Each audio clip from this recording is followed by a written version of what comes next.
Dale, Daniel.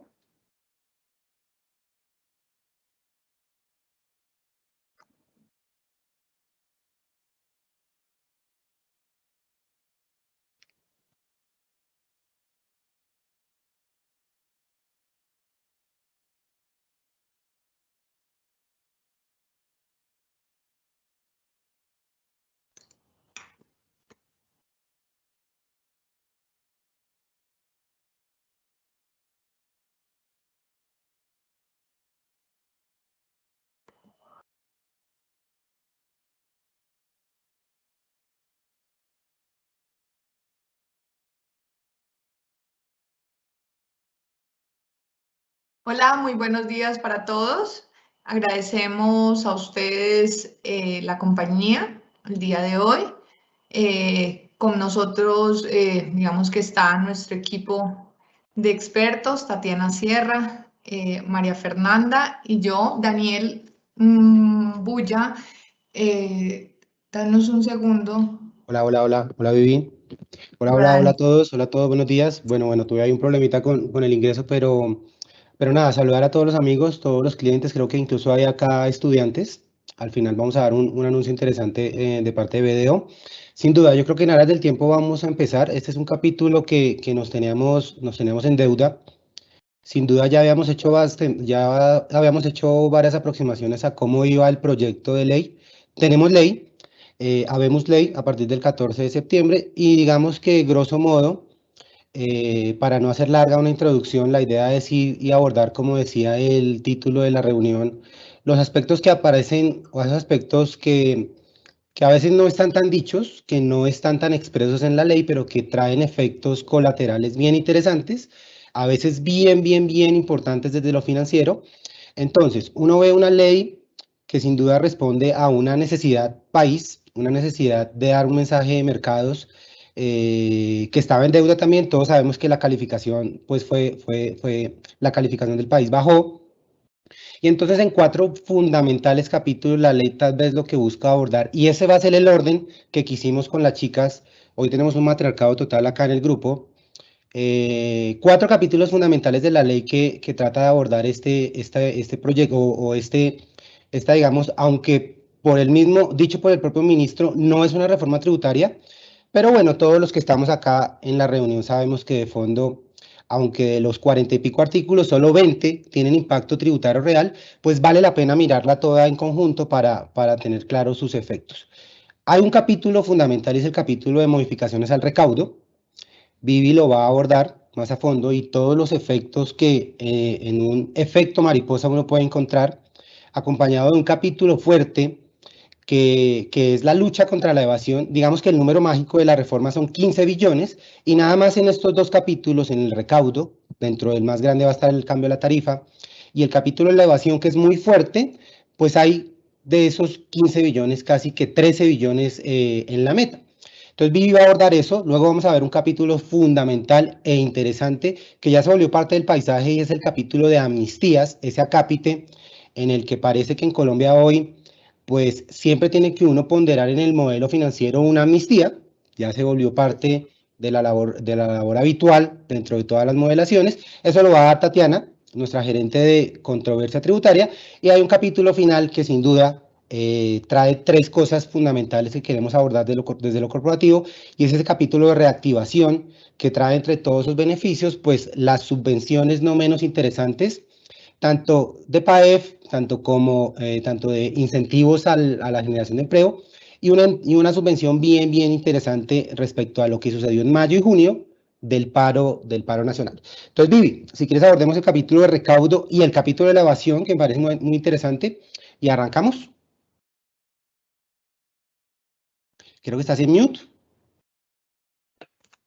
Muchas gracias, Daniel. Gracias. Y bueno, como Daniel lo mencionaba, esto es, aunque el gobierno determina que esto no es una reforma, efectivamente tenemos unos impactos importantes a nivel de recaudo y bueno, que sin lugar a dudas implementan para efectos de luchar contra la evasión fiscal y implementar algunos mecanismos de control que nos les van a ayudar contra esa lucha.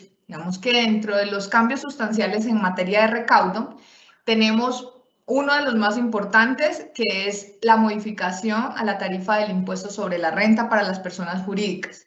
Esta, recuerden que con la anterior ley estaba pisada en la tarifa del 30% a partir del año 2022. Con la actual reforma tributaria o ley 2155, esta tarifa fue modificada e incrementada en 5 puntos, es decir, pasó de un 30% que estaba para el 2022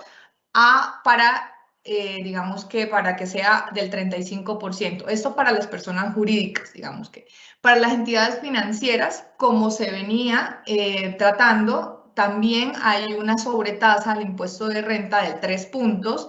Esta sobretasa estaba vigente hasta el año 2022, sin embargo, con la nueva reforma tributaria se incrementa por 3 años más, es decir, va hasta el año 2025, con la misma recarga, que es de 3 puntos adicionales a la tarifa del impuesto sobre la renta, quedando en un 38%. No modificaron la base, es decir, seguimos con las 120.000 VTs, es decir, las entidades financieras cuya renta líquida gravable sea superior a 120.000 VTs, serán las que están gravadas con estos puntos adicionales. En materia de renta tenemos otra modificación importante que habíamos contemplado a partir del año 2022, y era que teníamos un descuento del impuesto de industria y comercio del 100%, que era el parágrafo primero del artículo 115 del Estatuto Tributario. Este parágrafo fue derogado. Por tal razón, a partir, digamos que del año 2021 será el descuento del 50% y ese descuento permanecerá. Digamos que estos temas tienen impacto inmediato, digamos que en el cálculo o actualización del impuesto diferido. Este será, digamos que con corte al 30 de septiembre deberá modificarse con la nueva tarifa que ya está sancionada y anunciada en una ley.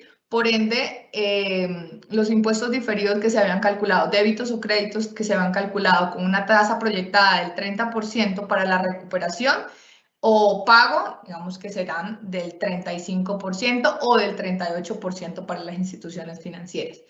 Esto también tiene impacto en retenciones por concepto, por ejemplo, de administración y dirección, en el cual el artículo 408 prevé una tarifa, digamos que del 33%. Sin embargo, la DIAN, esta vez a favor del contribuyente, había a través de doctrina definido que esta tarifa de retención debía ser la tarifa del impuesto sobre la renta vigente.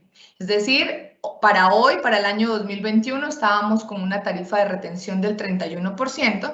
Sin embargo, ahora en la medida que el impuesto sobre la renta se incrementa, pues la DIAN seguramente pretenderá que esa tarifa sea del 35% o del 38% inclusive.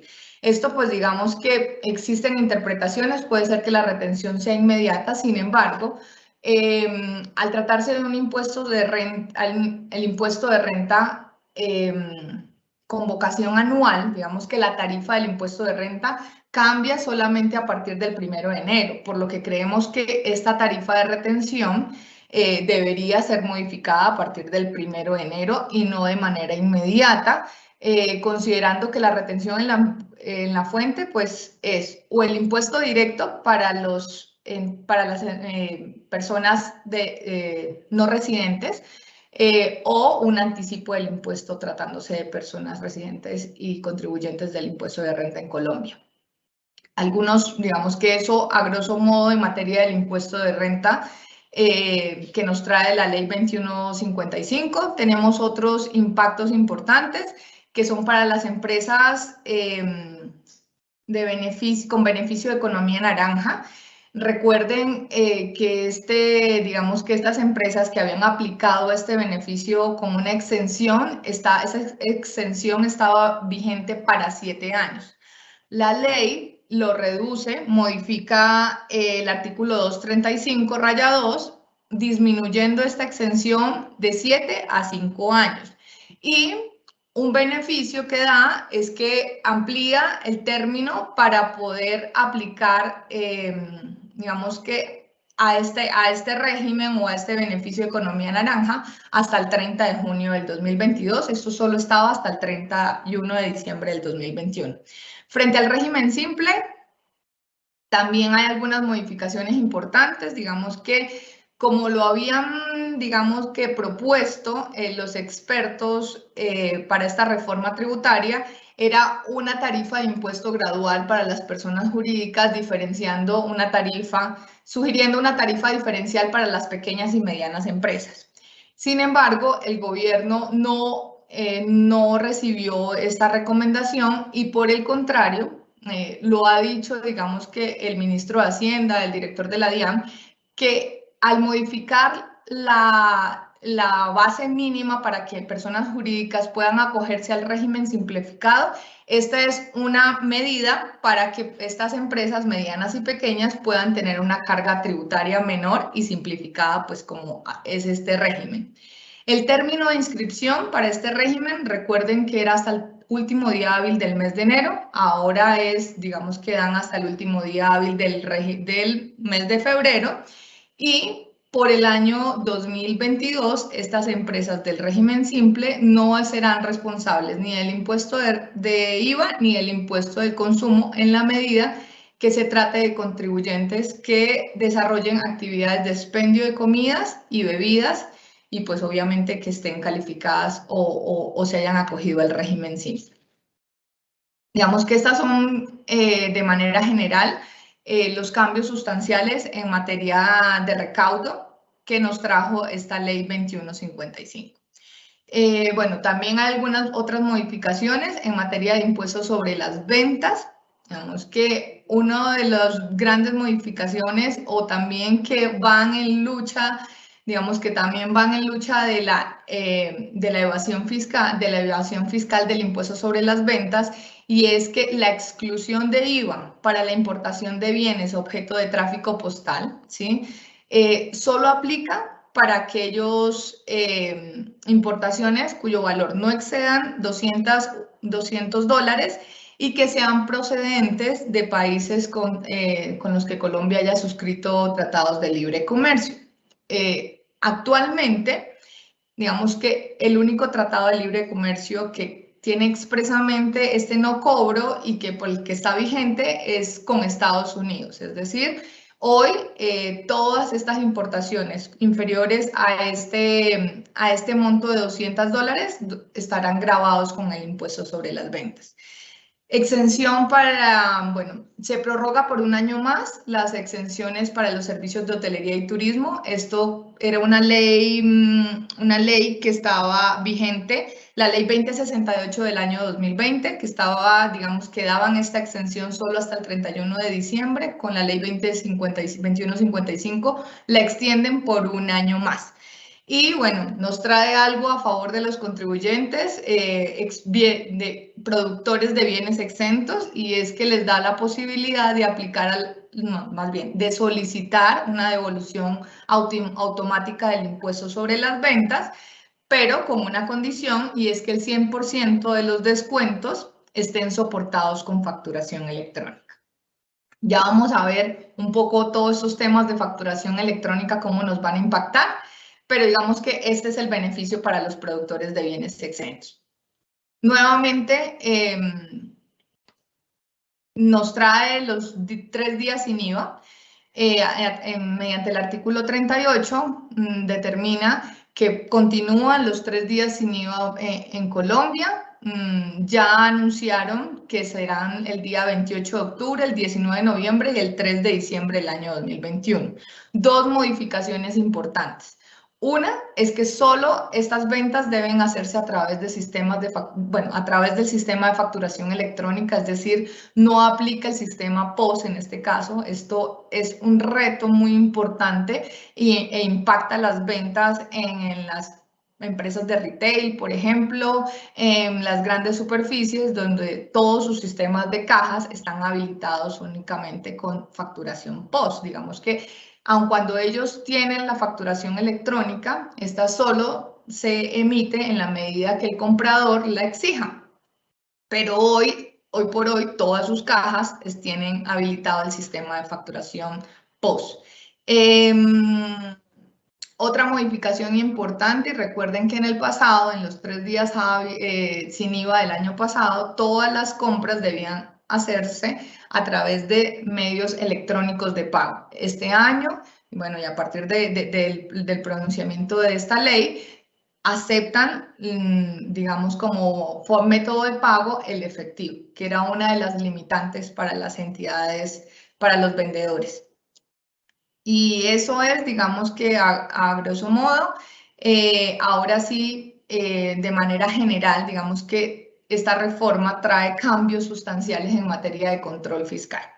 Entonces, como vemos esto, pues digamos que la DIAN cada día está trabajando y el gobierno está trabajando en cerrar la brecha para eliminar, digamos que fugas de impuestos o que no tengan la información suficiente para poder detectar a esas personas que obviamente no están registrados como contribuyentes del impuesto sobre las ventas o del impuesto sobre la renta.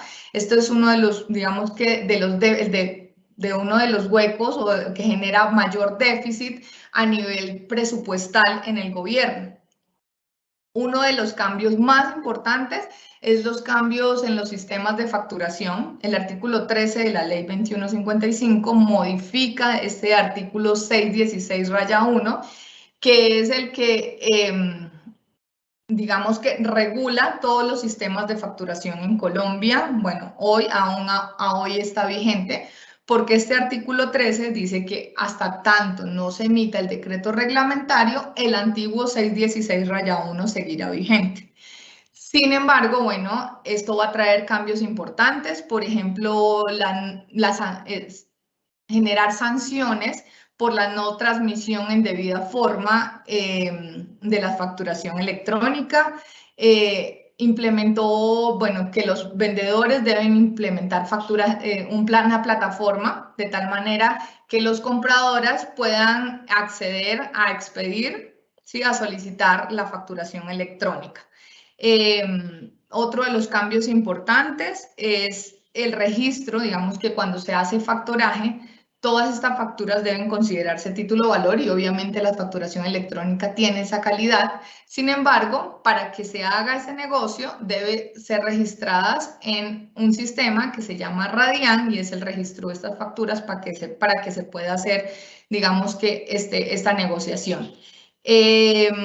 Cambios, digamos que la facturación POS no desaparece, pero sí la limita, es decir, las compras que se hagan a través de la facturación POS no pueden superar 5 VTs, que esos son como 180.000 pesos. Entonces, eso a la final nos cambia todo el panorama para las empresas que facturan a través de este sistema y con lo cual, pues cada día se va cerrando la brecha y la DIAN va a tener toda la información de primera mano a través del sistema de facturación electrónica.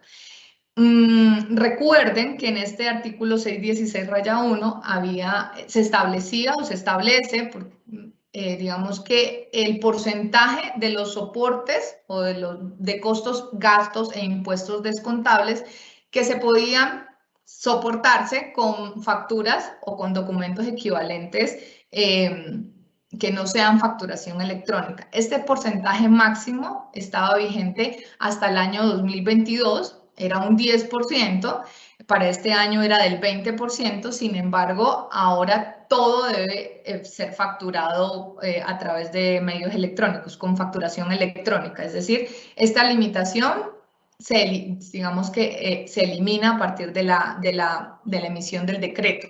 Seguramente el tema es que si el decreto lo sacan por, no sé, en octubre o en septiembre, en este mismo mes, se deberá hacer una proporcionalidad para los meses restantes del año y determinar así que efectivamente que no es deducible de cara a la limitación del 20% y que sí será deducible, pues obviamente por el resto, lo que resta del año. Eso digamos que a nivel de facturación y de sistemas de facturación. Otro cambio súper importante, y esto impacta a las personas naturales, y es que digamos que la DIAN emitirá una factura con el cobro del impuesto sobre la renta. Recordemos que hoy por hoy a los contribuyentes del impuesto sobre la renta de personas naturales nos llega una declaración sugerida, que es la declaración que la DIAN arma con la información suministrada en la información exógena de las empresas. Hoy por hoy, digamos que a partir de la fecha, ¿sí?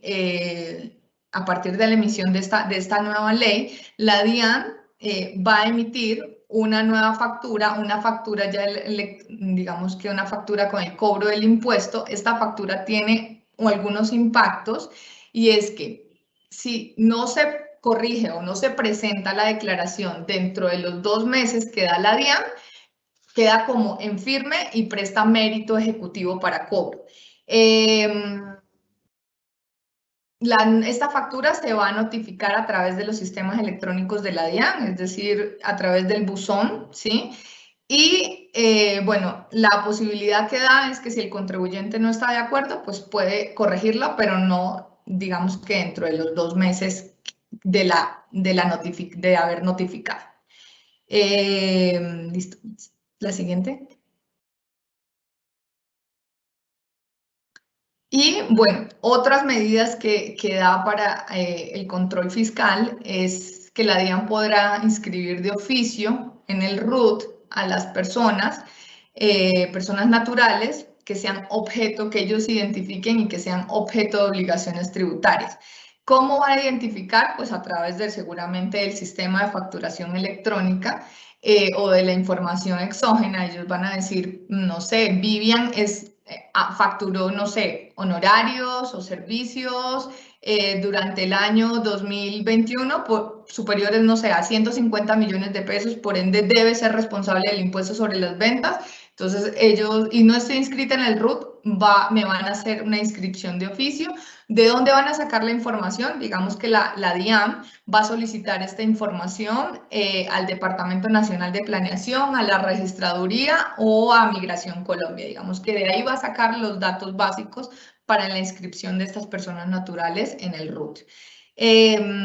También va a haber, digamos que una regulación de intercambio automático de información. Recuerden que la DIAN está trabajando mucho con el intercambio automático de información con otras naciones. Entonces, así como ellos nos colaboran con la identificación de personas que tienen activos en el exterior o cuentas o información que no declaran en Colombia, digamos que la DIAN también va a emitir una resolución donde va a identificar o va a definir quiénes son los sujetos obligados a suministrar información para reportes internacionales o para cruce de informaciones internacionales. De lo que veo es que seguramente van a ser entidades financieras, ¿sí? Con productos, porque en el segundo inciso señala que cuando el responsable de reportar, digamos que el dueño de la cuenta no le entregue la información suficiente, entonces esto da para que la entidad financiera cancele la cuenta bancaria. Entonces, esto es nuevo. También hubo, y por último, hay algunas modificaciones en el concepto de beneficiarios finales. Se amplía esta definición, incluyendo algunas estructuras, y se adiciona, bueno, se crea más bien el Registro Único de Beneficiarios Finales, que es el RUV, el cual hablará con el Registro Único Tributario. Digamos que será un anexo del Registro Único Tributario y en el cual se van a identificar quiénes son los beneficiarios finales de estas a nivel corporativo. Eso es todo a nivel de cambios sustanciales en materia de control fiscal. Muchas gracias y espero haber sido clara. Muy bien, muy clara, Vivi. Listo. Nada, dos cosas como para cerrar. Ten en cuenta cómo, si bien más allá de la cacería en el zoológico, que fue aumentarle la tarifa de renta a las personas jurídicas, con ese pequeño dulce de incrementar el tope, el umbral del régimen simple, como para las pequeñas y medianas empresas, pues sí hay una fuerte ideología al interior de la DIAN de tratar de encontrar ese recaudo vía ataque a la evasión. Y uno ve un contexto, un ecosistema bien complejo de información, y uno le empieza a dar miedo cómo se maneja esa información al interior de la administración, que empieza a tener facturación electrónica, que empieza a tener nómina electrónica, ahora documentos equivalentes electrónicos, todo el tema del Radian y el factoring de las facturas, este tema del RUT, los cruces con migración, con registraduría, sin duda los intercambios de información, recordemos a FATCA, recordemos el Common Reporting Standard con la OCDE, los intercambios famosísimos con Panamá el año pasado, los intercambios de los CDIs, este registro de beneficiarios finales, y bueno, nuestro tradicional reporte de medios magnéticos. Entonces ahí debería estar el corazón de esos 3 y pico billones que ambiciosamente se persiguen recaudar por el lado de ese ataque a la evasión. Creo que incluso hay mucho más, en mi consideración hay muchísimo más por encontrar. Creo que está demostrado que esto radica por 9 incluso puntos del PIB, que esto me lleva incluso a 30 billones de pesos. Entonces, vamos a ver ahora más adelante un capítulo interesante de amnistías, que creo que se compadece mucho de esta lógica, y tal vez el mensaje que da la DIAN es: mira toda la información que tengo, el cerco, si estás evadiendo, se estrecha, te voy a dar una oportunidad más de amnistiarte. Quisiera cerrar con dos perlas y muy interesantes dentro de la reforma, y es la modificación en la posibilidad de compensar esas utilidades no gravadas del artículo 49 en los proyectos de infraestructura. Hablo de las concesiones y asociaciones público-privadas. Digamos que ahí de las únicas proposiciones que en el último debate se aceptaron fue aumentar ese umbral de los 4 y 3 años que están en el artículo 49 hasta 10 años en la posibilidad de llevar ese carry forward y carry back. Me parece sumamente interesante eso, no lo quise dejar atrás. Y acá algo que me decían por interno: de los 17 tratados de libre comercio que tiene Colombia, este tema de las importaciones por debajo de $200, solo en 2 hay disposición para levantar el IVA, lo decía Vivi, en Estados Unidos, y hay uno muy curioso que me dicen acá por interno, es Corea del Sur. Entonces, para que lo tengamos ahí en cuenta. Y sin más preámbulo, quiero darle paso al capítulo de amnistías con Tatiana. Sin duda esto en el pasado ya tiene, en las últimas reformas, mucha tela que se ha cortado, pero para hablar nuevamente en números, ya está casi que ratificado que esto en las últimas amnistías ha llegado al orden de los 4 billones de pesos en recaudo. Entonces parece que funciona. A mí personalmente no me gusta el mensaje que deja una amnistía, el mensaje de pondera más bien una amnistía en tu modelo en lugar de pronto ser tan objetivo o tan juicioso con tu cumplimiento. Pero bueno, ya hace parte del paisaje, como lo decíamos, y creo que Tatiana nos lo va a exponer desde un punto de vista mucho más técnico. ¿Vale, Tati? Bueno, muy buenos días. Bueno, ahí complementando un poco lo de Daniel, pues si bien con el tema de las amnistías tributarias, vuelve la normalización tributaria. Este es un impuesto complementario al impuesto sobre la renta, que ya lo hemos visto en las anteriores reformas tributarias, lo cual nos hace pensar si realmente todas las medidas que está implementando la DIAN en esta reforma y en las anteriores, el tema de intercambio de información, todos esos temas que busca de una u otra manera controlar la evasión fiscal, si son suficientes o no. ¿Por qué lo vemos de esa manera? Porque vuelve la normalización tributaria, vuelve esta amnistía que es de carácter patrimonial, lo cual nos hace ver en principio que pues todos esos intercambios de información o todas esas medidas que ha tenido la DIAN no han sido suficientes, porque la DIAN vuelve a que los contribuyentes de forma voluntaria acojan este tipo de amnistías y no que la DIAN inicie pues su proceso de fiscalización para encontrar si realmente hay activos o pasivos inexistentes.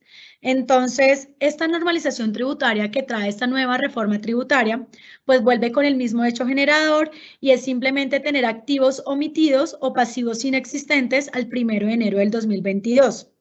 En cuanto a la tarifa de este impuesto de normalización, sí encontramos un cambio porque es una de las tarifas más altas desde las anteriores reformas tributarias, pues acá tenemos ya una tarifa del 17%, en las anteriores teníamos de 15, del 13, del 11, entonces vemos que esta nueva reforma tributaria con esta amnistía incrementa pues la tarifa del impuesto de normalización y trae un beneficio en el sentido de que si los contribuyentes que se encuentran en esta calidad de omisos, lo que hacen es traer esos recursos omitidos a Colombia y los reinvierten con vocación de permanencia, es decir, que los tengan en Colombia por lo menos mínimo 2 años, pues la base gravable se va a reducir al 50%.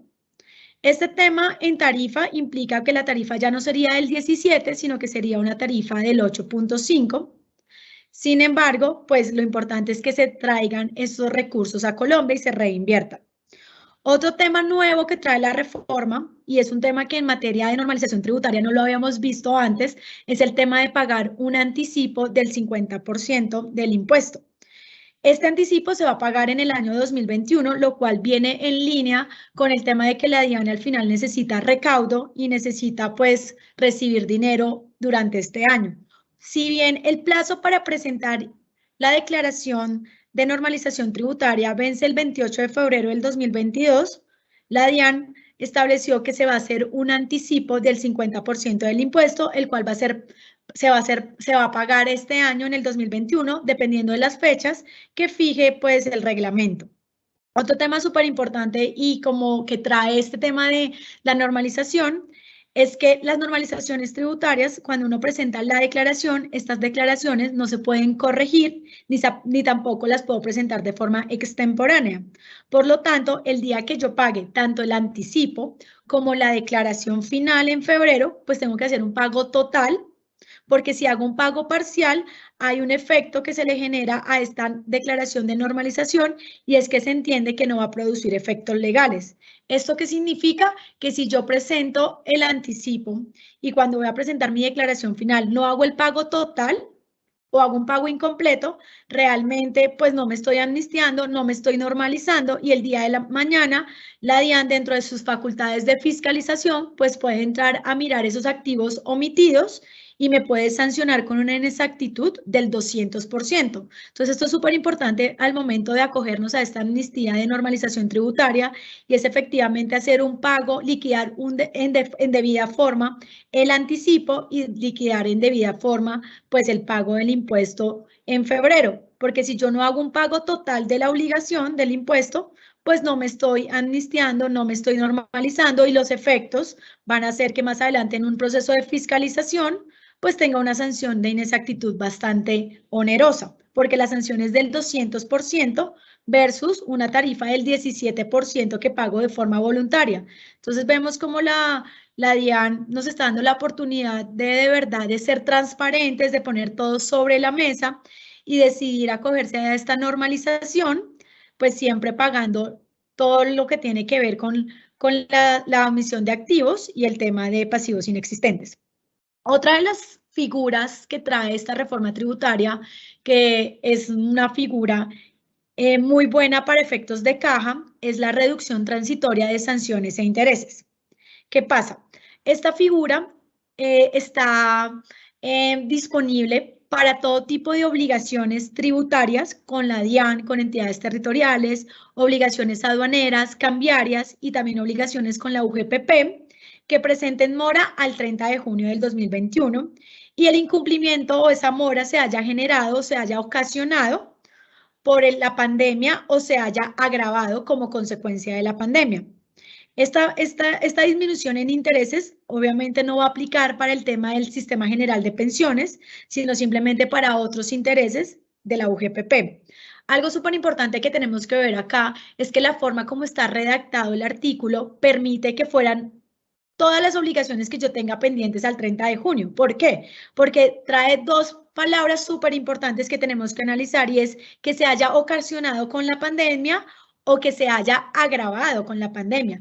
Entonces acá nos podemos poner a pensar y podemos analizar si la renta del 2019 que yo presento en 2020, pues claro, el tema de caja de la pandemia en marzo del 2020 me afectó que yo hubiera cumplido con mi obligación del 2019, obligación que en el 2019 no existía pandemia, pero la pandemia en efecto sí me agravó la caja y me agravó pues el pago del impuesto en renta del 2019 que pago en 2020. Entonces, de esta manera, con este artículo y la forma como fue redactado, nosotros consideramos que las obligaciones que estén pendientes de pago al 30 de junio pueden ser obligaciones que se hayan generado antes de la pandemia, pero que con ocasión a la pandemia terminaron de forma muy agravada, entonces permitiría este tipo de aplicación de reducción de sanciones e intereses. ¿Cuáles son las sanciones o los intereses que se van a reducir? En tema de sanciones, vamos a tener una reducción al 20%, con lo cual va a haber un ahorro del 80% de las sanciones. Y en materia de intereses, vamos a tener un ahorro y es que se va a pagar el 20% de la tasa de interés bancario corriente. La tasa de interés bancario corriente reducida de conformidad con este artículo es del 3.4% versus un interés moratorio que sería la usura menos 2 puntos, que es un 23,79. Vemos cómo realmente esta figura es demasiado atractiva para los contribuyentes porque muchos deben estar en mora, muchos deben estar incumpliendo sus obligaciones tributarias por la pandemia. Esto fue un tema que afectó a todas las líneas de negocio, a todas las empresas, a todas las operaciones. Entonces, realmente creo que este tipo de reducción transitoria es muy llamativa porque en materia de sanciones, pues te ahorras el 80% y en materia de intereses te estás ahorrando 20 puntos porcentuales, lo cual hace que los contribuyentes que decidan acogerse a esta figura y que decidan realmente pagar todas sus deudas pendientes, pues lo pueden hacer. Algo súper importante es que para acogernos a esta figura solo tenemos hasta el 31 de diciembre. Entonces, realmente estamos a 3 meses de que revisemos estados de cuenta y que revisemos el pago de estas obligaciones para acogernos a esta figura. Otra de las figuras que trae en materia de amnistías tributarias la reforma es la conciliación contenciosa administrativa. Esta es una figura que también la hemos visto en todas las reformas tributarias. Y se caracteriza porque acá lo que yo pienso o lo que yo voy a conciliar son procesos judiciales. Realmente, esta figura aplica para todas las obligaciones que yo estoy discutiendo con la DIAN, con las materia tributaria, en materia aduanera, en materia cambiaria, incluso también procesos con la UGPP. Pero lo más importante, lo que tenemos que tener en cuenta para aplicar esta figura de conciliación contencioso es que acá estamos en un proceso judicial, es decir, nos encontramos ante una demanda, ante un juez o un magistrado que está revisando nuestro proceso y por eso yo puedo de una u otra manera aplicar unas reducciones en materia de conciliación. Algo súper importante es que para poder yo acogerme a la conciliación, pues tengo que pagar el 100% del impuesto y lo que voy a tener reducciones es en sanciones e intereses. Las reducciones en sanciones e intereses van a depender de la instancia procesal en la que me encuentre. Entonces, si yo tengo una liquidación oficial, que es donde estoy discutiendo impuestos, donde estoy discutiendo un tema de que me rechazaron unos costos, unos gastos, unas deducciones, donde estoy discutiendo una sanción por inexactitud, si yo me encuentro en un proceso de esos y me encuentro en primera instancia, pues yo puedo conciliar este proceso pagando únicamente el 20% de sanciones e intereses y pagando el 100% del impuesto. Tengo un ahorro del 80%. Si el proceso ya se encuentra en segunda instancia, estoy discutiendo lo mismo, sanciones de inexactitud, una glosa de gastos, me rechazaron costos, gastos, deducciones, pérdidas fiscales. Si yo estoy discutiendo este tipo de glosas, pero me encuentro en una segunda instancia, pues voy a tener también un ahorro, pero el ahorro ya va a ser inferior, va a ser un ahorro del 70% y tengo que pagar el 30% de sanciones e intereses, siempre pagando el 100% del impuesto.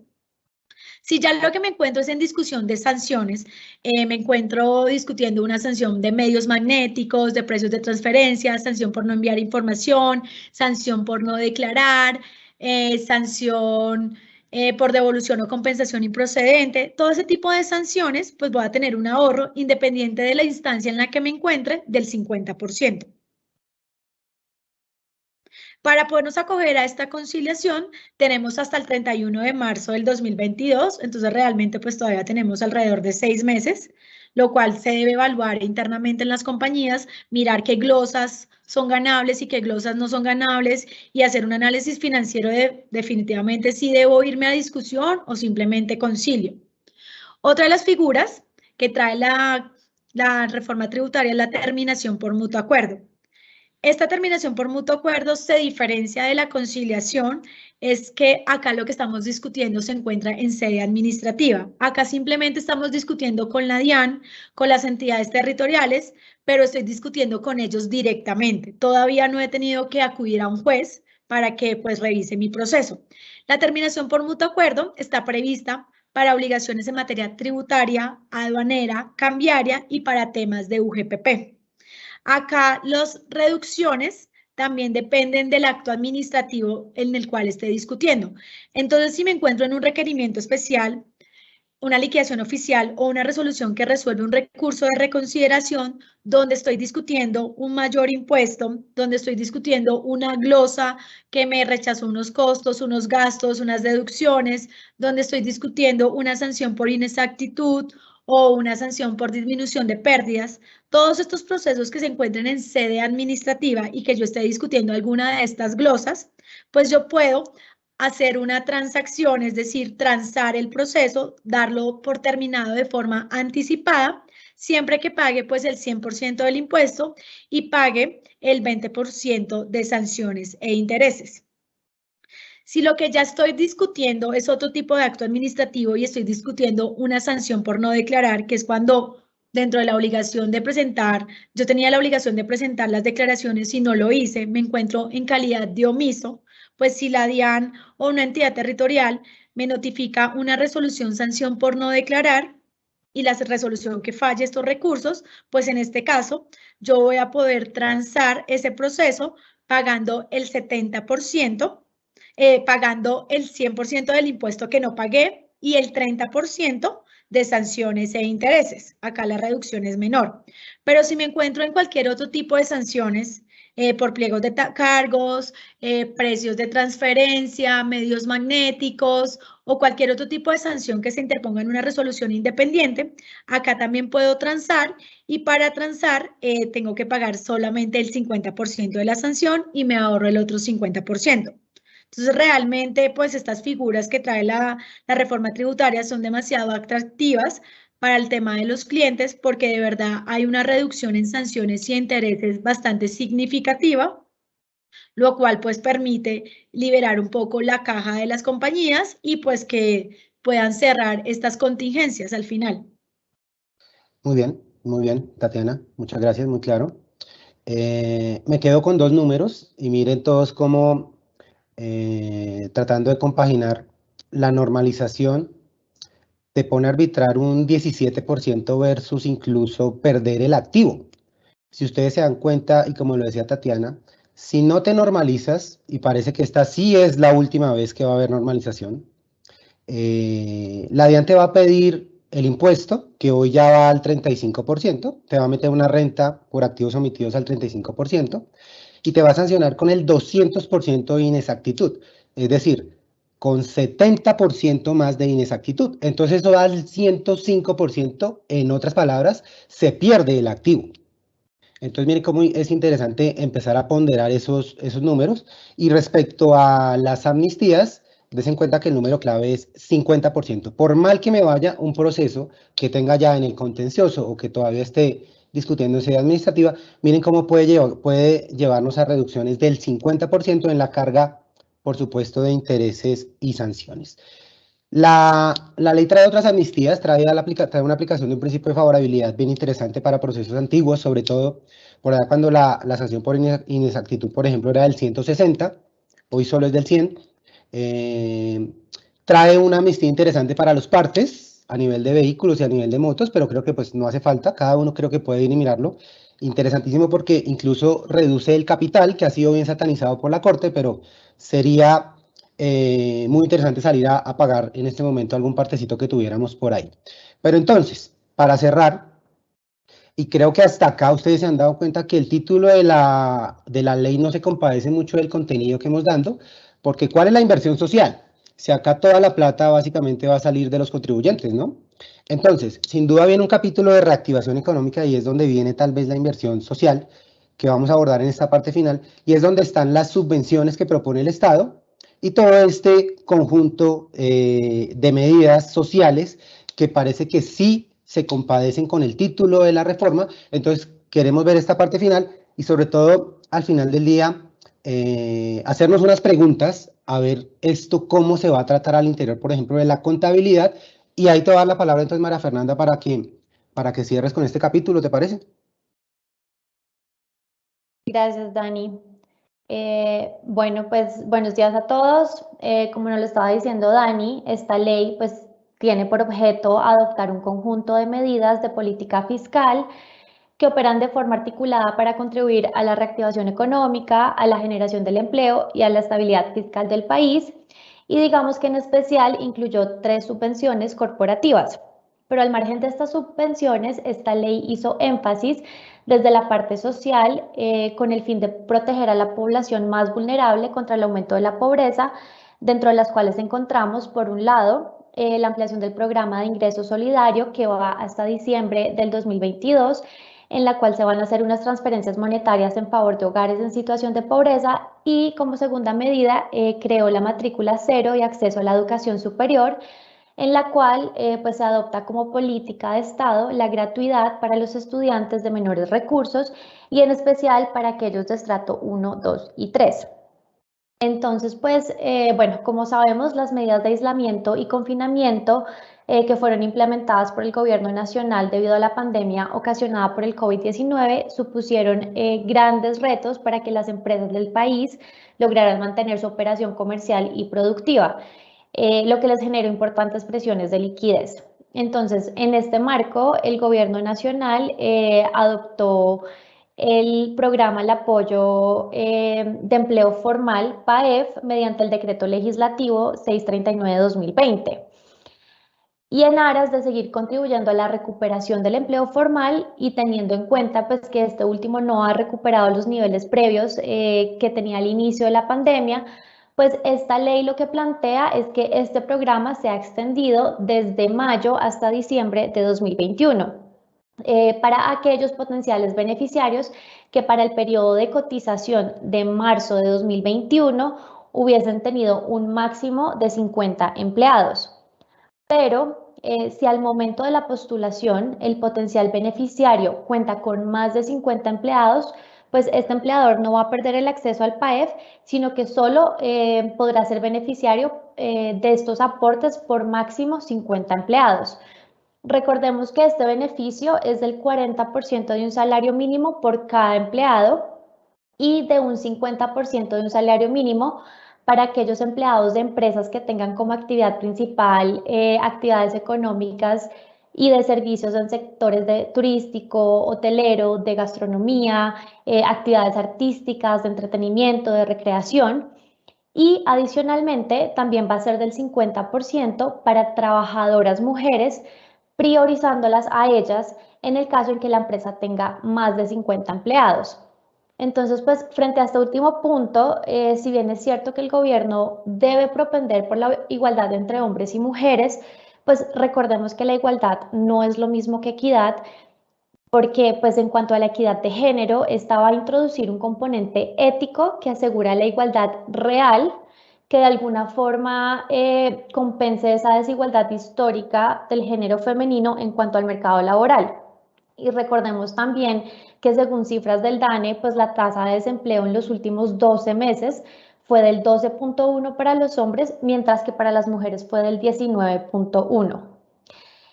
Pues igualmente nos dicen acá que dependiendo de la disponibilidad presupuestal, el gobierno puede disponer mediante decreto la extensión del PAEF máximo hasta diciembre del 2022 pero aquí ya va a ser solamente para aquellos potenciales beneficiarios que a marzo de 2021 cuenten con máximo 50 trabajadores. Entonces, pues aquí ya nos limita a empresas que no tengan más de 50.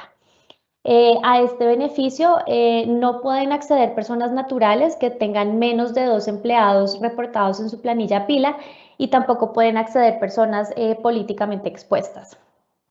Finalmente, frente a esto, pues otra reforma que nos trae el artículo 25 de esta ley es que las cooperativas de trabajo asociado también van a poder ser beneficiarias de este programa. Siguiente, Dani.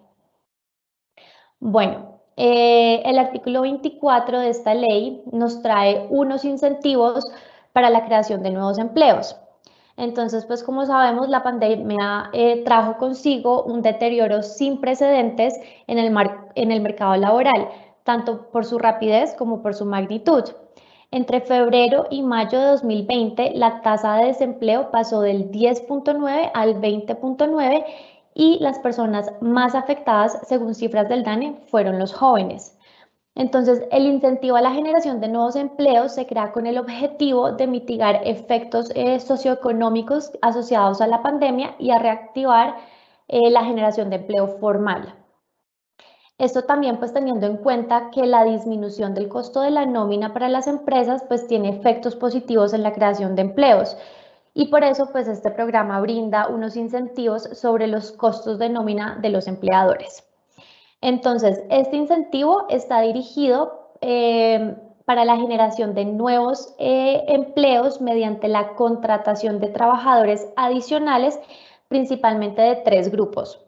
Entonces, en primer lugar, tenemos jóvenes entre 18 y 28 años y en este caso el empleador recibirá como incentivo un aporte estatal que es equivalente al 25% de un salario mínimo legal mensual vigente por cada joven contratado.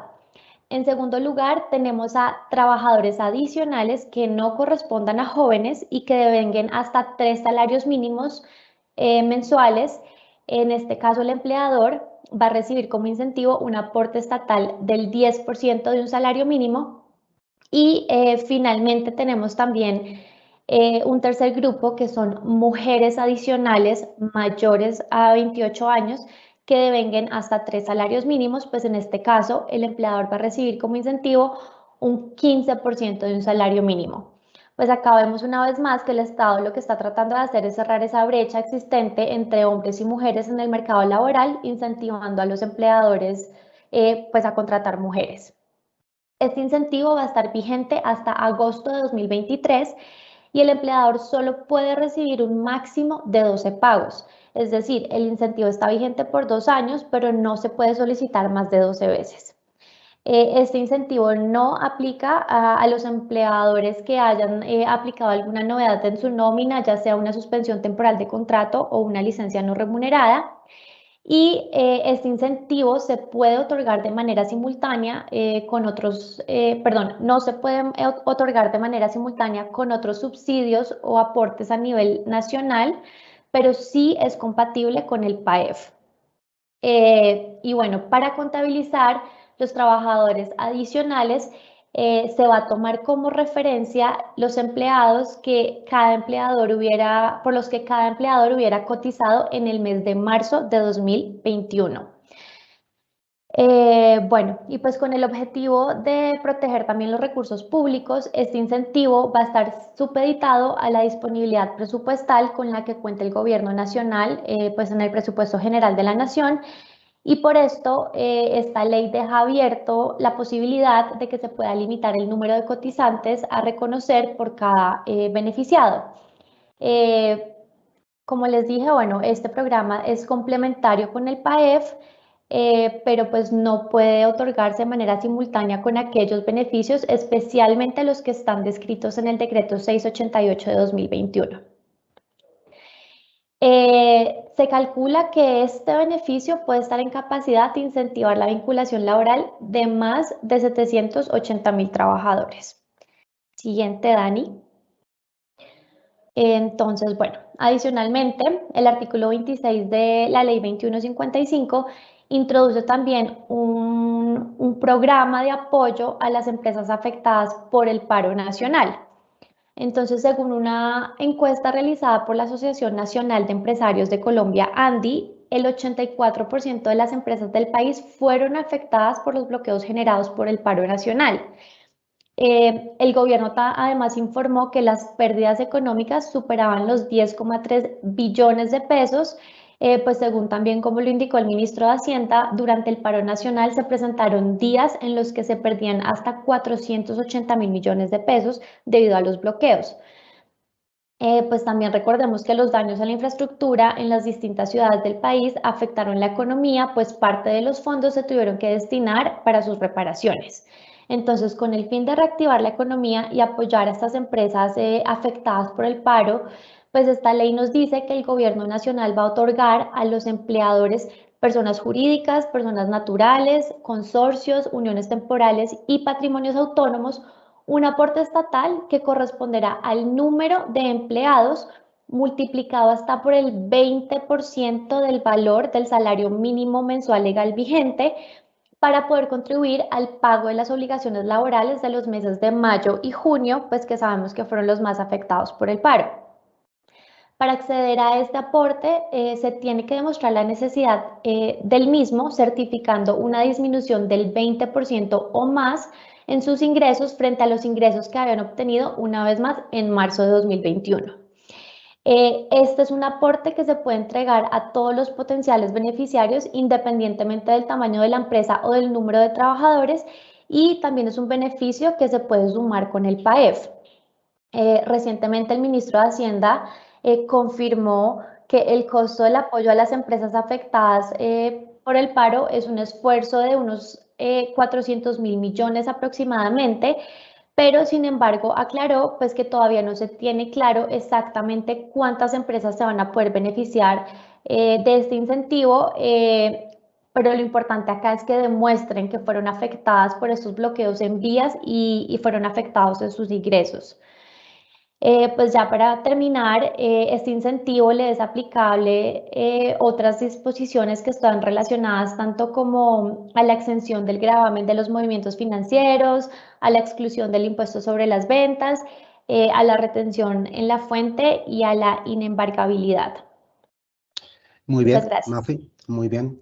Listo, y con eso cerramos. Les decía que teníamos unas reflexiones finales desde lo contable y uno puede ir paso a paso. Por ejemplo, hemos notado, para que lo tengamos en cuenta ya en estos cierres de estados financieros 2021, perdón, que esta modificación en la tarifa y sobre todo también mucho la promesa de valor rota del descuento del 100% del ICA le está pegando a todas las metodologías o a todas las fórmulas que consulten un flujo de caja descontado para determinar un resultado. Resultado como puede ser una valoración de una empresa o resultado como incluso puede ser un test de deterioro. Entonces ahí le pegaron por derecha al flujo de caja libre, pero también en la fórmula del WACC, cuando se descuenta todo a valor presente, pues el costo de la deuda en la medida que la compañía pueda o no estar muy endeudada, también por efecto de la tarifa de renta puede terminar un impacto grande. Respecto de las amnistías, miren cómo también desde lo contable hay algo interesante y es el análisis de IFRIC 23. Ya hicimos el año pasado el primer ejercicio, sin duda muchas compañías encontraron posiciones inciertas, pero esa posición incierta empieza a ver necesario validar la posibilidad de amnistiar y en esa medida, de pronto, ¿por qué no eliminar per se la posición incierta? Y respecto a este plan de incentivos, creo que algo en lo que ha quedado en deuda, el plan siempre es en pronunciarse respecto a que no debería ser grabado con renta. Al final del día el incentivo siempre va a traducir en un ingreso o en un menor costo, depende de la filosofía contable que se tome, pero eso traduce siempre en un mayor valor de utilidad. La DIAN siempre, desde el PAEF, ha dicho que esto paga renta, entonces el beneficio uno ve que se dilata o se marchita un poquito en ese 35% para el 2022 y 31% para el 2021. Entonces, nada, creo que en horas del tiempo nuevamente cumplimos. La idea era pasar por las cosas que a veces no se perciben de los cambios y de nuevo, creo que queda una invitación ya desde ya abierta para la próxima reforma tributaria. Sin duda esta no es la plata que necesita el país para sobrellevar una crisis de pandemia y sin duda no es la reforma estructural que pide el régimen tributario desde hace muchos años. Entonces creo que quedamos todos citados para el próximo webinar. Ojalá pudiera ser un desayuno, ojalá nos pudiéramos ver. Y nada, agradecerte María Fernanda, agradecerte Tatiana, Vivian, yo creo que cumplimos el objetivo del tiempo y a todos los asistentes muchas gracias, compartimos las memorias, el material y si hay preguntas por interno nos comprometemos a responderlas por correo. Un abrazo a todos y equipo. Hasta luego, que tengan buen día.